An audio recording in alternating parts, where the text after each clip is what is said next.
বন্ধুরা, আশা করি তোমরা সবাই ভালো আছো। তোমার চ্যানেলে তোমাদের সবাইকে স্বাগতম। তো তোমাদের সামনে ইতিপূর্বে বিভিন্ন রকম এমসিকিউ প্রশ্ন, মক টেস্ট এবং সাজেশন তোমাদের সামনে তুলে ধরেছি। তো দেখো, এই মুহূর্তে তোমাদের সামনে 30টি এসএকিউ টাইপের প্রশ্ন নিয়ে আলোচনা করছি। দেখো, তোমরা জানো যে তোমাদের সারা বই মিলে প্রচুর এসএকিউ টাইপের প্রশ্ন রয়েছে। এবার এই যে 30টি প্রশ্ন দিচ্ছি, এটা কিন্তু গ্যারান্টি নয় যে এই 30টা প্রশ্নের মধ্যে থেকেই আমাদের পরীক্ষাতে কমন আসবে। কারণ অনেক ছাত্রছাত্রী এই বিষয়টা ভেবে নিচ্ছ যে 30টা দিচ্ছি হয়তো বা এই 30টার মধ্যেই আসবে। একদম একটা মোস্ট ইম্পর্টেন্ট কোশ্চেনের সেট দেওয়া। প্রথম কথা, ব্রড টাইপের প্রশ্ন যেগুলো তোমাদের 8 মার্কে দিয়েছি সেগুলো যদি কমন না আসে, সেটা একটা কথা বলতে পারো, স্যার আপনি যা দিয়েছেন তা আসেনি। কিন্তু দেখো, শর্ট টাইপের প্রশ্ন মোস্ট ইম্পর্টেন্ট দেখে তোমাদের কাছে শেয়ার করা হয়। এটা নিয়ে কেউ গ্যারান্টিতে বলতে পারে না যে এই প্রশ্নটাই কমন আসবে। আমরা কি করি, কিছু কিছু ইম্পর্টেন্ট প্রশ্ন তোমাদের দিয়ে থাকি। এবার দেখা যায় যে বেশিরভাগ কোশ্চেন সেখান থেকে চলে আসে, কিন্তু কোনো কারণবশত যদি সেখান থেকে না আসে, তবে সেটা কিন্তু কখনো বলা যায় না যে এটা আপনি যেটা দিয়েছেন সেটা হয়নি। কারণ এখানে তোমরা দেখতেই পাচ্ছ যে এসএকিউ টাইপের প্রশ্ন সারা বইয়ে প্রায় 4 থেকে 500 মতো প্রশ্ন রয়েছে। সেখান থেকে 30টি প্রশ্ন বেছে তোমাদের সামনে তুলে ধরা, যাতে করে আশা রাখছি যে এর মধ্যে থেকে কিছু প্রশ্ন তোমরা পাবে। তো সেরকমই কিছু প্রশ্ন তো তোমাদের সামনে শেয়ার করি, ঠিক আছে? একটু শুনে রাখো, কাজে লাগবে।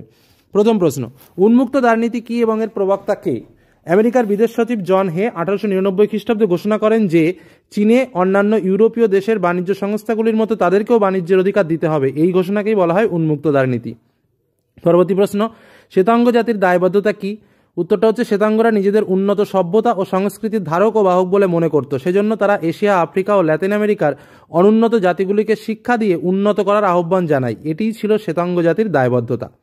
পরবর্তী প্রশ্ন, ভারতে কোন কোন স্থানে পর্তুগিজ বাণিজ্য কুঠি গড়ে উঠেছিল? ভারতের গোয়া, দমন, দিউ প্রভৃতি স্থানে পর্তুগিজ বাণিজ্য কুঠি গড়ে উঠেছিল। নতুন বিশ্ব কাকে বলা হয়? নতুন বিশ্ব কথাটি প্রথম ব্যবহার করেন ইতালীয় নাবিক আমেরিগো ভেসপুচি। তিনি লরেঞ্জো দা মেডিজিকে লেখা একটি চিঠিতে কলম্বাস আবিষ্কৃত মহাদেশটিকে নতুন বিশ্ব বলেছেন। সিমনোসেকি সন্ধি কাদের মধ্যে স্বাক্ষরিত হয়েছিল? চীন ও জাপানের মধ্যে 1895 খ্রিস্টাব্দে। পলাশির লুণ্ঠন বলতে কি বোঝো? পলাশির যুদ্ধের পর ইংরেজ কোম্পানি ও তার কর্মচারীরা ব্যক্তিগতভাবে যে বিপুল অর্থ ও সম্পদ বাংলা থেকে ইংল্যান্ডে নিয়ে যায়, তাই ইতিহাসে পলাশির লুণ্ঠন নামে পরিচিত। গ্যারান্টি ব্যবস্থা কি? ভারতে রেলপথ নির্মাণের ক্ষেত্রে ইংরেজ সরকার বেসরকারি কোম্পানিগুলিকে বিনামূল্যে জমি, লগ্নিকৃত মূলধনের ওপর 5% সুদ প্রভৃতি যে সুবিধা দেয়, তাই হলো গ্যারান্টি ব্যবস্থা।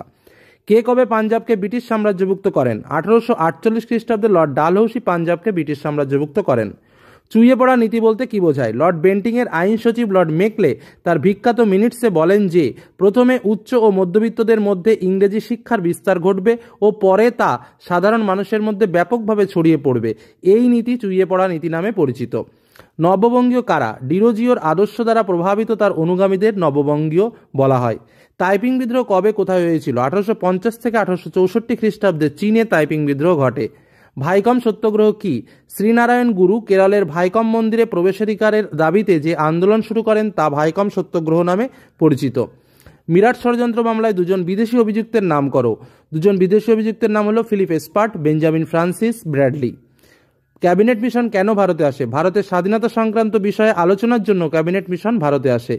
কবে কারা প্রত্যক্ষ সংগ্রামের ডাক দেয়? 1946 খ্রিস্টাব্দের 16 আগস্ট মোহাম্মদ আলী জিন্নাহের নেতৃত্বে মুসলিম লীগ প্রত্যক্ষ সংগ্রামের ডাক দেয়। হো চি মিন কে ছিলেন? হো চি মিন ছিলেন ভিয়েতনাম প্রজাতন্ত্রের প্রথম রাষ্ট্রপতি। দিয়েন বিয়েন ফু ঘটনাটি কি? ভিয়েতনামের মুক্তিযুদ্ধের সময় ফরাসিরা দিয়েন বিয়েন ফুতে ঘাঁটি নির্মাণ করলে ভিয়েতনামের সেনাপতি গিয়ামোর তৎপরতায় ফরাসিরা আত্মসমর্পণ করতে বাধ্য হয়। এই ঘটনা দিয়েন বিয়েন ফু নামে পরিচিত। পরবর্তী প্রশ্ন, বার্লিন অবরোধ বলতে কি বোঝায়? রাশিয়া মিত্রশক্তির বার্লিনে প্রবেশের সড়কপথ 1948 খ্রিস্টাব্দের 24 জুলাই থেকে 1949 খ্রিস্টাব্দের 12 মে পর্যন্ত অবরোধ করে রাখে, যা ইতিহাসে বার্লিন অবরোধ নামে পরিচিত। লং মার্চ কি? 1934 খ্রিস্টাব্দের 16 অক্টোবর মাও সেতুং এর নেতৃত্বে কমিউনিস্টদের দীর্ঘ 6000 মাইল যাত্রাপথ লং মার্চ নামে পরিচিত। দাতাত কি? দাতাত কথাটির অর্থ হলো উত্তেজনা প্রশমন।